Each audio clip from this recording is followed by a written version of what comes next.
हरिराम बनारस में गुलाब की पत्तियों को पीसकर गुलकंद बनाने का काम करता था।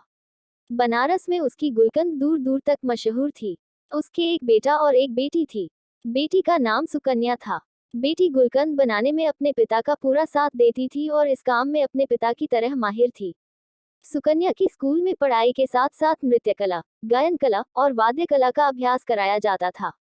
सुकन्या ने वाद्य कला में बांसुरी का चुनाव किया और उसमें वह पूरी तरह निपुण हो गई थी। स्कूल में जब भी कोई धार्मिक समारोह होता तो सुकन्या बांसुरी बजाकर सबका मन मोह लेती थी। हरिराम बनारस में तो गुलकंद का व्यापार करता ही था। वह हर शहर में जाकर गुलकंद बेचा करता था। इस काम में उसकी बेटी उसके साथ जाती थी, क्योंकि उसका बेटा अभी छोटा था और उसका ज्यादा रुझान पढ़ाई की तरफ था। लेकिन सुकन्या को अपने पिता का साथ देना बहुत अच्छा लगता था। ऐसे ही बाप बेटी हर शहर में जाकर गुलकंद बेचकर अच्छी कमाई कर लेते थे। एक बार वृंदावन में गुलकंद बेचने का उनको सौभाग्य प्राप्त हुआ। दोनों बाप बेटी वृंदावन में एक धर्मशाला में ठहरे। हरिराम का नियम था, जब भी वह दूसरे शहर में जाता तो सबसे पहले बनाई हुई गुलकंद को वह किसी मंदिर में भोग लगाता था। वृंदावन में आकर जब उसने गुलकंद बनाई तो उसने एक दोने में गुलकंद को रखा और अपनी बेटी के साथ राधा रमन जी के मंदिर के प्रांगण में गया और वहां जाकर गुलकंद से भरा हुआ दोना सुकन्या और उसके पिताजी ने राधारमण जी के चरणों में रख दिया। मंदिर के पट अभी बंद थे, तभी सुकन्या जो हर रोज अपनी बांसुरी का अभ्यास जरूर करती थी, क्योंकि बांसुरी बजाए बगैर उसको चैन नहीं आता था, तो मंदिर के प्रांगण में बैठकर आज राधारमण जी को अपनी बांसुरी वादन सुनाने लगी। बांसुरी की धुन छेड़ते ही मंदिर के प्रांगण में ऐसा माहौल बन गया कि हर कोई उसके बांसुरी की धुन को सुनकर मंत्रमुग्ध हो गया। जब मंदिर के पट खोले तो गोंसाई जी ने हरिराम और सुकन्या के लाए हुए गुलकंद के दोने को राधारमण जी के आगे रख दिया। गोसाई जी, जो कि राधारमण जी के हर भाव से परिचित थे, उन्होंने आज देखा कि राधारमण जी के मुख पर आज बहुत प्रसन्नता का भाव है। उनके मुख की मुस्कान बहुत ज्यादा तीखी हो गई थी। उनके कटाक्ष नेत्र खुशी से और फैले हुए थे। गोसाई जी ये देखकर हैरान हो गए, आज राधारमण जी इतने प्रसन्न क्यों है। तभी उनका ध्यान मंदिर के प्रांगण में बैठी सुकन्या पर पड़ा, जो कि बांसुरी बजाने में मग्न थी। गुसाई जी समझ गए कि राधारमण जी बांसुरी की धुन सुनकर प्रसन्न हो रहे हैं। सुकन्या बांसुरी बजाने में इतनी मग्न थी कि उसको पता ही नहीं चला कि कब मंदिर के पट खुल गए हैं। लेकिन जब उसने अपनी बांसुरी धुन को विश्राम दिया और उसके नेत्र जब राधारमण जी के साथ मिले तो राधारमण जी के कटाक्ष नेत्र उसके हृदय को ऐसे बींध गए कि वह तो बस उनको देखते ही रह गई। तभी हरिराम ने सुकन्या को कहा, बेटा दर्शन हो गए हो तो चले। सुकन्या राधारमण जी को निहारती हुए वापस धर्मशाला आ गई। अब तो हर रोज सुकन्या और उसके पिता गुलकंद बनाकर मंदिर लेकर जाते और सुकन्या बांसुरी की धुन छेड़ती और राधारमण जी और सभी लोग उसकी बांसुरी की मधुर धुन सुनकर मंत्रमुग्ध हो जाते। ऐसा कुछ दिन चलता रहा। हरिराम ने कहा कि बेटा, अब हमें आए हुए काफी दिन हो गए हैं, अब हमें अपने नगर वापस चलना चाहिए। लेकिन ना जाने राधारमण जी की कैसी इच्छा थी कि जब भी वो जाने का प्रोग्राम बनाते तो हर बार उनका जाना ना होता, वह फिर वही रह जाते। ऐसा करते करते उनको वृंदावन में रहते 2 महीने हो गए। सुकन्या का तो यहाँ से जाने का मन ही नहीं कर रहा था, क्योंकि वह तो राधारमण की दीवानी हो चुकी थी। और उधर राधारमण जी, जो कि आज तक अपनी बांसुरी की धुन से सारे वृंदावन में रमण करते थे, अब तो सुकन्या की बांसुरी की धुन सुनकर मंत्रमुग्ध हो रहे थे। कई बार ऐसा होता था कि रमन रात को विश्राम के लिए भी देरी कर देते थे, क्योंकि उनको बांसुरी की धुन बहुत प्रिय लगती थी।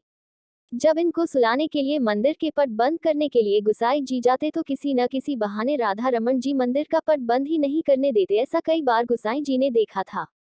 वो समझ चुके थे कि सुकन्या की बांसुरी की धुन राधारमण को पसंद आ चुकी है। अब यहाँ से सुकन्या और हरिराम का जाने का समय आ गया। बड़े ही भारी मन से सुकन्या और हरिराम राधारमण जी को छोड़कर अपने नगर बनारस चल पड़े। जब सुकन्या राधारमण जी के मंदिर से निकली, उसके कदम आगे बढ़ नहीं रहे थे। उसको ऐसे लग रहा था कि उसके पांव में किसी ने बहुत भारी वजन के पत्थर रख दिए हो और वजन के कारण उससे चला नहीं जाया जा रहा था। अब सुकन्या अपने घर बनारस आ चुकी थी, लेकिन उसका मन तो उस मोहनी सूरत वाले, वृंदावन के कटाक्ष नेत्रों वाले, गहरी मुस्कान वाले राधारमण ने हर लिया था।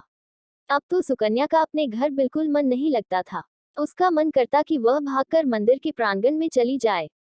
ऐसे ही कितने दिन चलता रहा। एक दिन सुकन्या अपनी माता जी के साथ रसोई घर में खड़ी थी। तभी अचानक से उसको जोरदार चक्कर आया और वह बेहोश होकर गिर गई। जब डॉक्टर के पास उसको ले जाया गया तो डॉक्टर को इसकी बीमारी समझ न आई। लेकिन जब उसके पिताजी उसको बड़े अस्पताल में लेकर गए तो डॉक्टरों ने जब उसकी जांच की तो पता चला कि उसके हृदय में छेद है।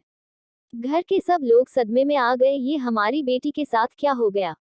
डॉक्टर ने बोला कि अब आपकी बेटी ठीक नहीं हो सकती, यह कुछ दिनों की मेहमान है। लेकिन इसके बारे में सुकन्या को नहीं बताया गया। सब लोग उसको ऐसे दिखाते कि तुमको कोई मामूली सी बीमारी है और तुम्हें कुछ भी नहीं हुआ है। लेकिन सुकन्या को थोड़ा सा संदेह हो गया था, उसको कुछ ना कुछ बड़ी बीमारी हो गई है। तभी एक दिन सब लोग बाहर गए हुए थे और उसने अलमारी में से डॉक्टर की दी गई रिपोर्ट देखी तो उसने देखा उसके हृदय में छेद है। लेकिन तभी उसको वहां उसके हृदय में एक आकृति दिखाई दी। जब उसने उसे देखा तो उसने देखा कि यह तो राधा रमन जी की आकृति है। सुकन्या ये देखकर हैरान हो गई, राधा रमन जी को मैं वहां नहीं छोड़कर आई, बल्कि वह तो मेरे साथ मेरे हृदय में निवास कर रहे हैं। जब सब लोग घर आए तो सुकन्या ने ऐलान कर दिया कि वह आज रात को राधा रमन जी के पास जाएगी। लेकिन उसके पिताजी ने कहा कि बेटा तुम्हारी तबीयत ठीक नहीं है, तुम वहां नहीं जा सकती। लेकिन सुकन्या ने तो ठान लिया कि वह वृंदावन जरूर जाएगी, ना जाने कब उसको मौत का बुलावा आ जाए। उसके पिताजी उसकी हट के आगे विवश हो गए और उसको लेकर वृंदावन के लिए चल पड़े। वृंदावन पहुंचकर वह दोनों सुबह सबसे पहले राधा रमन जी की मंदिर अपने हाथ से बने हुए गुलकंद को लेकर और बांसुरी लेकर मंदिर में प्रवेश करते हैं। मंदिर में आज एक अजीब तरह की खुशबू आ रही थी। सब गोसाई लोग हैरान हो गए कि आज यह मंदिर में कैसी खुशबू फैली हुई है। लेकिन जब उनका ध्यान सुकन्या की तरफ पड़ा तो सब गोसाई सुकन्या को देखकर बहुत प्रसन्न हो गए और कहने लगे, अरे बेटा तुम कहाँ चली गई थी? जब से तू गई है हमारे तो राधा रमन जी की मुख की कांति फीकी पड़ गई है। लेकिन आज देखो उनकी मुस्कान कितनी गहरी है और आज तो तुम्हें देखकर उनकी दंतावली के भी दर्शन हो रहे हैं। अब जल्दी से तुम अपनी बांसुरी की धुन भी सुना दो ताकि और प्रसन्न हो जाए। तुम नहीं जानती कि तुम्हारे हाथों से बनी हुई गुलकंद राधा रमन जी को बहुत प्रिय थी। जब भी तुम गुलकंद का भोग लगाती थी हम अपने हाथों से इनके मुख पर लगी गुलकंद को साफ करते थे। हमने तुम्हें कभी नहीं बताया ये तुम्हारी गुलकंद को रोज रोकते थे। ये सुनकर सुकन्या का फीका पड़ा मुख अचानक से खिल उठा। लेकिन जब उनको गोसाई जी ने बोला कि आज तुम अपनी बांसुरी की धुन से राधारमण जी को प्रसन्न कर दो, तभी वहां पर हरिराम ने आकर गोसाई जी को हाथ जोड़कर बड़ी विनम्रता से कहा कि मेरी बेटी अब बांसुरी नहीं बजा सकती क्योंकि इसके हृदय में छेद है। अगर यह बांसुरी बजाएगी तो ये जो बचे कुछ ही दिन है उससे पहले ही इसको कुछ हो जाएगा। हरिराम गोसाई जी से प्रार्थना कर रहे थे। लेकिन उधर सुकन्या बांसुरी बजानी शुरू भी कर चुकी हुई थी और लगातार 4-5 घंटे आंखें बंद करके राधा रमन जी के अपने हृदय में दर्शन करते हुए बांसुरी बजाती है। हरिराम ये देखकर हैरान होता जा रहा था, इतनी बीमार लड़की बांसुरी वादन कैसे कर सकती है। जब सुकन्या ने बांसुरी को विश्राम दिया तभी मंदिर में माथा टेकने के लिए दिल्ली से एक बहुत बड़े डॉक्टर का परिवार आया हुआ था। उन्होंने गोसाई जी और हरिराम की सारी बातें सुन ली तो डॉक्टर ने बताया कि जिसको दिल की बीमारी या दिल में छेद होता है वह बांसुरी वादन नहीं कर सकता।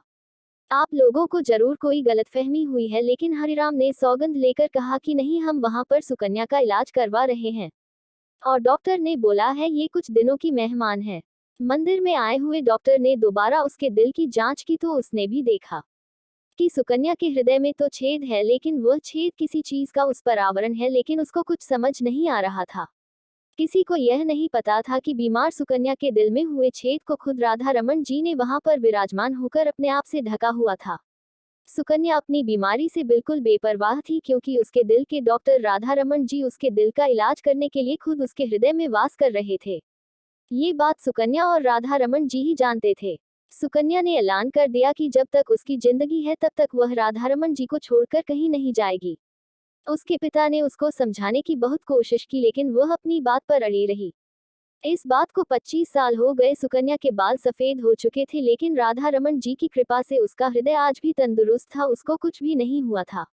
जिस पर लालजू की कृपा हो जाए उसको कोई बीमारी छू भी कैसे सकती है। अगर कभी भूलवश कोई बीमारी उनके भक्तों के पास आ भी जाए तो लाल जू इतने कृपालु है कि उनकी कृपा से सारी चिंताएं, सारी बीमारी छूमंतर हो जाती है।